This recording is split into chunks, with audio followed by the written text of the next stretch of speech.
soutenons toujours tout ce qui aide à l'intégration sous-régionale, à la paix et à la concorde civile. Voilà pourquoi nous recevons aujourd'hui sur ce plateau M. Lim Banoukepa, qui est ici à Brazzaville, qui a pris part au forum inter-centrafricain présidé par le médiateur de la sous-région et le médiateur international, si vous le voulez bien, le président Denis Sassou Nguesso.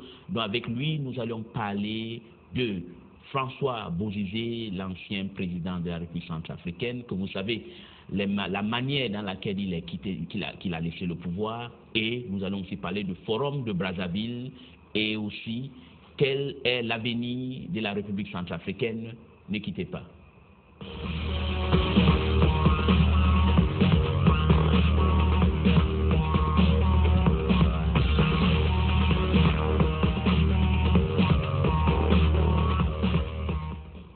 Une fois de plus, bonsoir. Nous vous recevons aujourd'hui, ou vous nous recevez aujourd'hui, c'est une émission spéciale. Ça n'arrive pas tous les jours.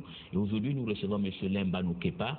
Il est un proche de François Bozizé, vous le savez très bien.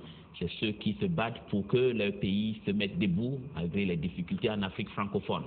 Mais aujourd'hui, nous allons parler précisément du forum de Brazzaville. Donc, quand on dit ça ne va pas réussir, mais il y a un miracle qui a eu lieu. Voilà pourquoi nous avons eu le courage d'inviter M. Lim Banoukepa. M. Banoukepa, soyez les bienvenus. Merci beaucoup. Comment vous vous portez? Je me porte bien, je suis chez moi, à Brazzaville, ancienne capitale de l'AES, qui demeure dans l'esprit toujours la capitale des États d'Afrique centrale. Exactement. Alors dites-nous, vous êtes venu ici pour le forum de Brazzaville. Absolument. Selon vous, est-ce que ça a été une réussite? Ça a été une réussite absolument, puisque nos frères et sœurs sont partis en déposant dans les toits les armes. Ils sont transportés ici et ont accepté de se parler devant et sous l'autorité du président de la République, son Excellence Denis Sassou Nguesso, médiateur international, dans le règlement de cet énième conflit centrafricain.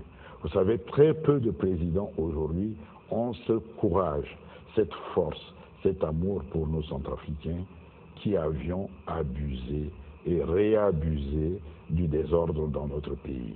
C'est pourquoi je suis heureux, sous mandat du président François Bozizé, que je représente ici, de venir et participer et dire à nos frères, il est temps que nous nous pardonnons, il est temps que nous nous asseyons autour d'une table pour construire la paix. Une paix se construit ou une paix se gagne. Mais nous ne sommes pas arrivés autant dans les deux entités militaro en Centrafrique, Séléka, Anti-Balaka, personne n'a gagné une guerre et personne n'a intérêt à gagner une guerre. Le président Bozizé m'a chargé du mandat de venir dire pardon au nom de tous les Centrafricains, d'abord au président Sassou Nguesso, de louer son courage et de nous disposer à lui dans le cadre de cette médiation pour trouver des voies et moyens par le dialogue, par l'amour de notre prochain pour résoudre ce conflit qui a tant fait saigner, tant fait couler du sang dans notre pays. D'accord, mais autre question que je voulais vous poser, ça concerne les anti-Balaka. Quels sont les rapports entre François Bozizé et les anti-Balaka? Le seul rapport, c'est que le président François Bozizé a été élu successivement en 2005 et 2011 à une majorité écrasante de Centrafricains. Il a été débarqué du pouvoir de la manière la plus forte, rébarbative, par des armes. Il est juste qu'à l'heure de la mondialisation de la communication, ces jeunes à l'arrière-pays de la Centrafrique s'informent, pas par la radio bandit qui n'y arrive pas, mais par Internet, par voie de téléphone. Ils se sont levés comme un seul homme pour faire face à l'invasion de la Centrafrique par une horde de rebelles en son temps dénommés Séléka. Et ces jeunes se revendiquent de Bozizé qu'ils ont élu. C'est dans un esprit purement démocratique que ce soulèvement a eu lieu. D'ailleurs, vous savez que le président Bozizé a été mis en cause par le système des Nations Unies au fait qu'il aurait tenu moyen, qu'il aurait organisé, qu'il aurait disposé des armes. Après des enquêtes, il se trouve que ces preuves ne sont pas rapportées, puisqu'il n'y a pas 1000 moyens de disposer de l'argent en masse et en quantité pour organiser une rébellion à un groupe. C'est un transfert, c'est soit on déposite en cash, pour qu'il les déposite en cash, il faut les retirer de la banque. Le système des Nations Unies, dont je suis le dossier auprès du président Bozizé, par une communication ou une rencontre avec lui aussi fréquent, on a rapporté la preuve que nous y sommes pour rien. Je suis civil, je suis avocat au barreau de Paris dans mes activités. Je conseille utilement le président Bozizé pour qu'on se réoriente vers la voie du dialogue, vers la voie du pardon, vers la voie de reconnaissance que nos politiques de part et d'autre, certains qui ont pris les armes depuis septembre 2012, se sont réunis à Djamena en novembre 2012, en décembre 2012, et qui ont capté le pouvoir, nous leur pardonnons. Il arrive en politique que la tentation vers une captation par la violence après des échecs électoraux soit le fait humain. Ce sont nos frères, nous les aimons. Aujourd'hui, sous l'autorité du médiateur, son Excellence le président Sassou Nguesso, nous nous tenons prêts pour qu'il nous oriente vers la voie qu'il estimerait, jugerait utile pour le règlement pacifique. Le président Bozizé m'a dit, ce conflit ne peut être résolu que par son grand frère, son Excellence, le médiateur de la CAC, médiateur international Sassou Nguesso. Voilà l'objet, voilà le message qu'il m'a tenu, qu'il m'a chargé de le tenir à son frère. C'est le message qui vous a chargé de tenir à son frère Denis Sassou Nguesso, c'est bien. Mais concernant les anti-Balaka, je vais revenir dessus. Est-ce que c'est vrai que Patrice Edouard Ngaïsona est proche de François Bozizé? Mais Patrice Ngaïsona est de la famille de François Bozizé, mais il ne pratique pas la même religion que François Bozizé. D'accord. Bon, donc, est-ce que le fait de la proximité avec le président Bozizé ne fait pas que, peut-être Bozizé d'une manière ou d'autre, aide que Ngaïsona pousse les anti-Balaka? Ngaïsona ne peut pas pousser les anti-Balaka. Les anti-Balaka ont fait leur irruption, et ça nous a surpris, tant le président François Bozizé, qui était avec moi à Paris, où nous avons mis le 5 août 2013 en place le Front pour le retour à l'ordre constitutionnel, et on était en train de trouver des intermédiaires pour parler en ce temps avec le président Doumbouya et le premier ministre Tchongaï. C'était l'objectif, à lire les premières déclarations du FOCA. C'est là, sous le poids des crimes, des meurtres, des viols, des persécutions, des menaces réitérées, que ces enfants font leur éruption à partir de Bossangwa, qui était le chemin tracé de l'avancée de Séléka sur Bangui, outre la voie de l'Est par Délé Birawa, Samomandia, Bria, Ipi Bombari. Ils ont fait éruption. La communication, on le reconnaît, était défaillante du côté du président Bozizé, puisqu'on n'en avait pas les moyens. Il est mis sur le dos qu'ils ont fait dire à ces jeunes qui sortaient de brousse, ce ne sont pas des garçons lettrés, ce ne sont pas des politiques, ce ne sont pas des militaires. Des gens ont fabulé en disant que c'était des FACA. Non, c'était des paysans. Les films sont là où les ONG... Ce n'était pas des FACA. Mais non, dans un premier temps, ça n'a rien à voir avec les FACA. Ça n'a rien à voir. C'était des paysans qui voulaient défendre leur cheptel, défendre leur grenier, défendre leurs femmes, défendre leurs filles, défendre leur père, leur mère qui étaient vieilles et qu'on écrabouillait la tête. Ils se sont dit que nous sommes des électeurs de François Bozizé. Mais ça a été traduit par les hommes de Bozizé. Mais j'étais à Paris avec lui. J'ai un serment d'avocat qui ne participe pas à des crimes de sang. Je pense, après 22 ans d'avocature, j'ai assez d'expérience professionnelle pour ne pas laisser le président Bozizé s'embourber dans la voie de la violence. Voilà, les anti-Balaka ont avancé. Les FACA, ce n'est pas le président Bozizé qui les a interdits de reprendre leur charge régalienne de sécurité du territoire de l'intérieur. Quand le Premier ministre Tchangaï et le président Doutodia ont pris le pouvoir, ils ont tout simplement renvoyé chez eux nos frères et sœurs des forces armées centrafricaines en mettant leurs supplétifs de la Séléka en leur lieu et place. C'est évident qu'un garçon qui a son baccalauréat à 18 ans, 19 ans, rentre dans une école de formation de sous-officiers ou d'officiers, il en sort à 23 ans, et à 25 ans, il est chassé. Il n'a aucun avenir. Et en plus de ça, il est accusé d'être chrétien. En plus de ça, il est accusé d'être un mangeur de chenilles, il est accusé d'être un mangeur de porc, il est accusé d'être un mangeur de singes. Voilà ce qu'on nous reproche. Ça, c'est les réponses faites par la Séléka. À partir de là, les anti-Balaka qui se sont organisés, Ngaïsona a pris son engagement, et d'ailleurs, Ngaïsona, je consens, de l'ethnie François Bozizé. Il a pour second un Kokaté qui, lui, est Yakoma. C'est vous dire que les anti-Balaka ne sont pas exclusivement que des Béas. Moi, je suis Banda de Bombari. Je suis le bras droit du président Bozizé. Je suis avec son fils aîné Francis, qui n'a pas la charge de sa représentativité politique. Chez moi, aujourd'hui, à Bombari, qui se trouve à près de 1000 km de Bossangwa, il y a eu une irruption des anti-Balaka pour défendre cette ville, la deuxième ou troisième de la Centrafrique, où il y a en ce moment mort, violence, etc. J'ai cru apercevoir un des anti-Balaka qui est venu de Bombari pour participer à ce forum. Je lui ai posé la question, mais vous êtes combien? Et qu'est-ce qu'il a dit? Il me dit, ils sont plus de 9000 à Bombari anti-Balaka, des jeunes qui défendent la ville. J'ai dit, mais pourquoi?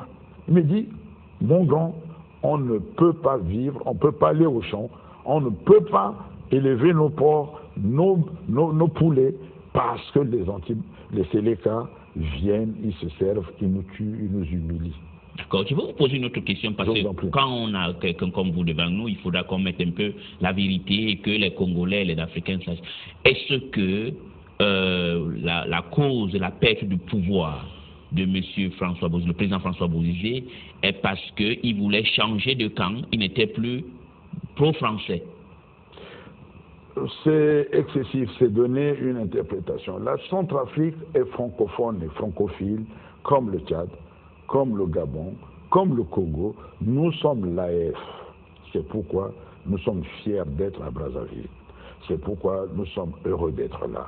Ce que je sais qui relève de certaines retenues d'État qu'on appelle le secret d'État, le président Bozizé est un officier formé à la française, ayant eu des écoles d'application d'officiers supérieurs et de général dans des écoles françaises.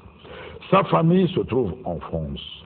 Nombre de ses enfants sont français et petits-enfants français. Celui qui n'aime pas son chien l'accuse de Galles. On vient nous dire que le président Bozizé veut changer ou rompre les relations d'intérêt équitables, avec la France, présumées équitables avec la France. Mais non, au lendemain du coup d'État réussi, il s'est retrouvé chez son grand frère, le président Biya, qui l'a accueilli, et aussitôt du Cameroun, il a eu le temps de faire le point sur sa santé physique.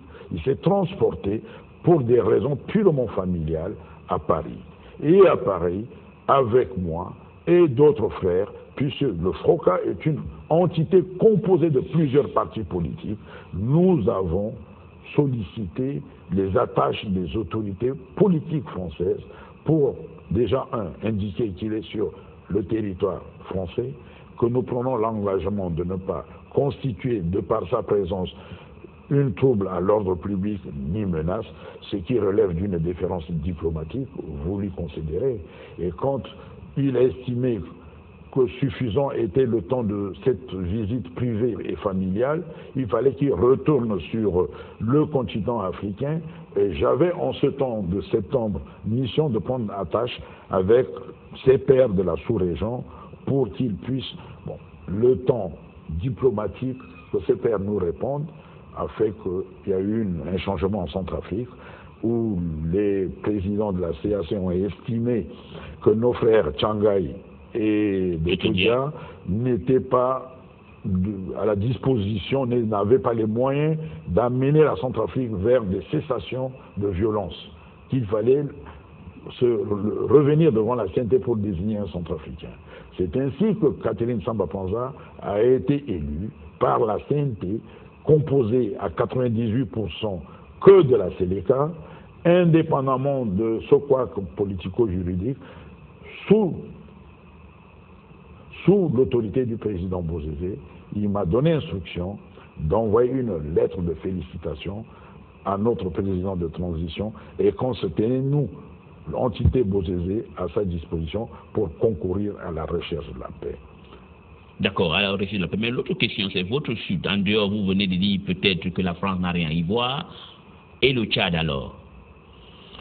Le Tchad, il est certain, nous avons eu des éléments tchadiens qui ont fait la haie d'honneur à la Séléka, ça c'est clair, il ne faut pas se le voiler. Aujourd'hui, les difficultés qui se passent, nous avons un Nordine qui librement voyage dans ces pays, frontaliers à la Centrafrique. Est-ce que nous avons un Sabon qui vient de Djamena, il est dans le même hôtel que moi, qui le matin, je sors avant d'aller au forum, il sort un bout de papier sur lequel il revendique que soit relevé ou bien que soit mis fin à la transition de Mme Catherine Samba Panza, du Premier ministre, il soutient la partition de la Centrafrique. On se connaît avec M. Sabon depuis plus de 20 ans. Il est tchadien, mais il résidait sous titre de séjour en Centrafrique et à chaque vérité... Sabon n'est pas centrafricain. Mais il n'est pas centrafricain. Et Nourdine alors, il est centrafricain ou pas? Je ne le connais pas particulièrement, je ne pourrais répondre. Ce que je sais, je le dis. Voilà. Est-ce que la Séléka n'a pas un objectif pour la réconfiguration de la République centrafricaine? À suffisance, la lettre de 2012 d'Otodia à ses frères confessionnels musulmans est claire. Il a demandé de l'argent, des armes pour rentrer, réislamiser la Centrafrique, le Congo, le Cameroun, le Gabon. Il a demandé l'argent à qui? C'est sur Internet. Donc, vous pouvez nous dire, à l'Arabie Saoudite, à l'Irak, il l'a dit clairement, qu'ils lui ont tenu argent. C'est un courrier qui a été mis en ligne, pas par nous, par des gens qui étaient dans le groupe avec lui, où il disait qu'il ne faudrait pas faire confiance à tous les bantous, aux mangeurs de chenilles, aux mangeurs de porc, aux chrétiens, que les chrétiens sont des impies à qui on ne peut pas faire confiance. C'est pas moi qui le dis. Ça, c'est les propos de lui. Ce ne sont pas des propos. Il l'a écrit. La preuve est irréfutable. La preuve existe. C'est un courrier officiel. Alors, avec ce genre de divergence de point de vue, est-ce que vous pensez que ce forum qui a été organisé ici à Brazzaville va avoir une réussite sur le terrain? Si, j'y crois. J'ai confiance, j'ai foi au grand frère, le médiateur de la République, qui est un homme d'humilité, qui est un homme humaniste, qui est un homme humble, qui a une expérience que plus d'un, à part le président Biana. Il est certain que nous avons le quantum de la population laïque chrétienne avec nous.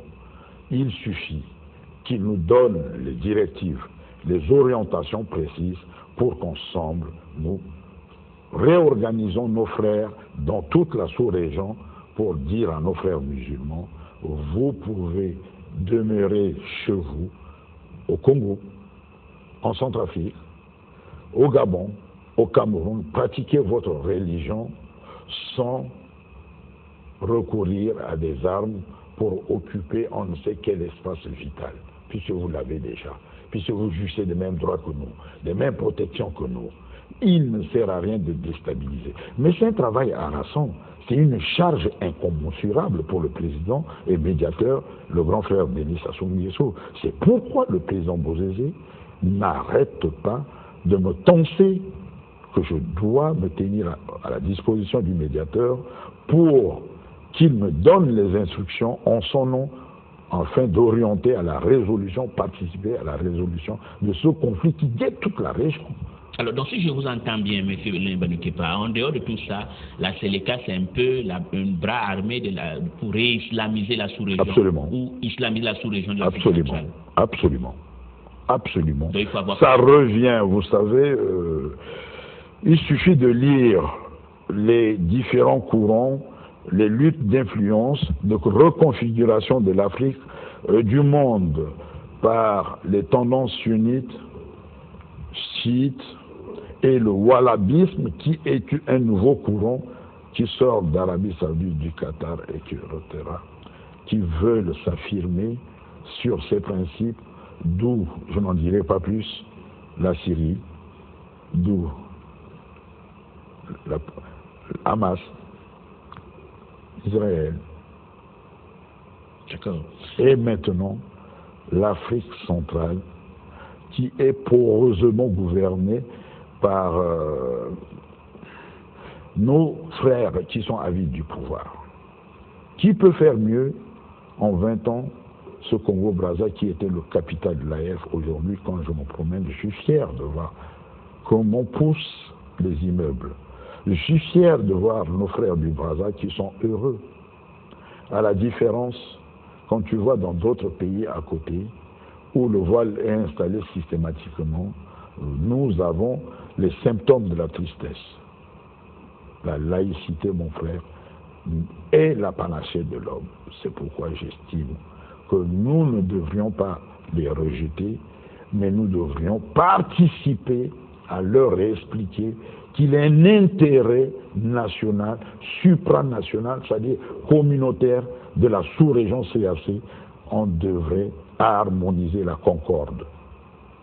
Harmoniser la concorde. Maintenant, le cas du président Bozizé, il est sur la liste. Et comment vous allez faire pour qu'on le dédouane? Parce qu'on pense qu'il est parmi ceux qui créent l'instabilité en République centrafricaine. Vous savez, en tant qu'auxiliaire de justice, il est un principe dans ce métier que je ne dois nullement commenter les décisions de justice. Je peux en référer, en rapporter à qui de droit le médiateur, qui doit être suffisamment informé pour qu'il ait connaissance des en dessous de l'évolution des procédures en cours au titre du président Bozizé, qui n'est il y a une ouverture d'information par le système juridique, administratif et politico des Nations Unies, qui l'accuse d'avoir financé, organisé et disposé des armes. Ces trois éléments constitutifs. Il faudra en rapporter la preuve. Ça, ce sont des éléments qui ont été constitués en ce temps par les gouvernants, ceux qui ont remplacé par les armes le président Bozizé, et qui ont tenu avec l'aide du FIDH, qui est une fédération française. Je dis ces gouvernements, c'était qui?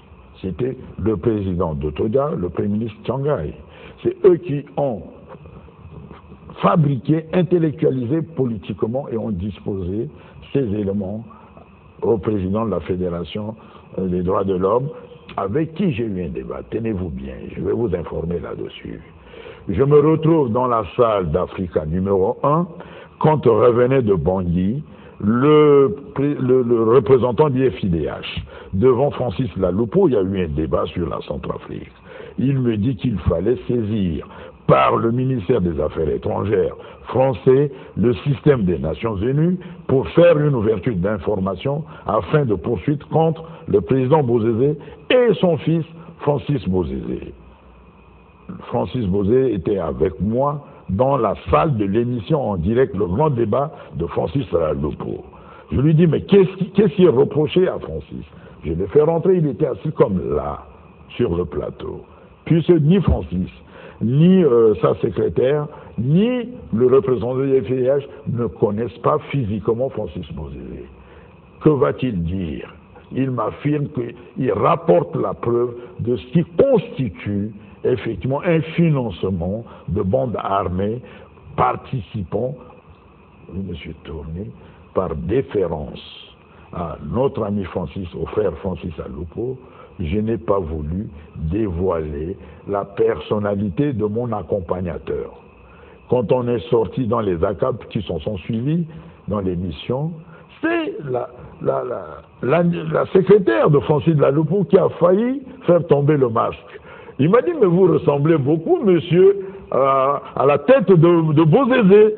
Je me suis empressé de le précipiter dans le couloir vers l'ascenseur. Ainsi, j'ai masqué, je peux le révéler devant lui et devant Francis Laloupo, puisqu'il y avait des témoins rapportés. C'est vous dire la construction intellectuelle orientée de ces débats. C'est pourquoi, fort de ces éléments, en notre connaissance, nous sommes à même d'aider, et nous devons, et nous ne pouvons que disposer du temps pour que le médiateur recoure à nous, afin de participer à la résolution dans l'amour fraternel de ce conflit. D'accord. Pour conclure, M. Limbanou Kepa, aujourd'hui, s'il y a élection en République centrafricaine, est-ce que le président Bozizé serait candidat ou est-ce qu'il est encore intéressé? La première des choses, le président Bozizé centrafricain, la première des choses, c'est déjà la paix. Voilà son message. La première des choses, c'est que je dois être utile et disponible au médiateur, son Excellence le président de l'île Sassou Nguesso. La seconde des choses, c'est d'arrêter de parvenir, sous l'autorité du médiateur, à cesser les violences effectives. On est sur une intellectualisation de cessation par les accords de Libreville. Mais il faudrait qu'on rentre dans l'application. Dans l'application, après, on va rentrer dans l'identification. Après l'identification, je le dis comme ça, après l'identification, il faudrait arriver au campement pour dénombrer qui est Séléka, qui est anti-Balaka. Et ce n'est qu'à partir de là qu'on va les désarmer, les réorienter, les réinsérer, et maintenant on va se retourner pour compter la population, ce qu'on appelle aller vers la numérisation. Qui est centrafricain? Quels sont les critères de la centrafricanité au lendemain de 3 années de guerre? Il y a eu des naissances, il y a eu des morts, il y a eu des transfuges, il y a eu des réfugiés, il y a eu de l'infiltration. Donc la transition va prendre un peu du temps alors. La transition ne serait pas d'une année, peut-être 2 ou 3 ans. Soyons logiques. Cette transition ne peut pas se faire en 6 mois. Il y a une volonté manipulatrice pour faire échec à cette transition que le grand frère, l'autorité, le médiateur Sassou Nguesso a prise en charge. Il s'agit d'un pays, il ne s'agit pas d'une boutique où on vend des chaussures en cas.